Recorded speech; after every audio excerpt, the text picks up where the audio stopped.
రైతు బంధు పడ్డదా? రైతు బంధు పడతలేదు.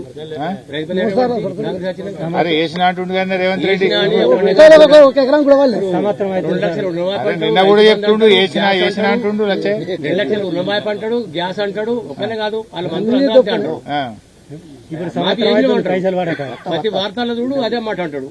పడ్డాయా మరి? కాంగ్రెస్ మాత్రం వస్తాయి. కాంగ్రెస్ వాళ్ళకి ఈ బంద్ అయినా వస్తుంది రేపు. ఏది మళ్ళా ఈ ఎలక్షన్ అయిపోయినాక మాత్రం ఒడ్డెక్కాలి కదా. ఎన్ని రైతు బంధులు పడ్డాయి? ఎన్ని వాళ్ళు లేదు ఇప్పుడు ఎన్ని వాళ్ళు 2 వచ్చినాయి, 3 పోయినాయా? ఇప్పుడు 3 పోయినట్టుగా ఒకటి 3వదా? ఒకటి వచ్చింది.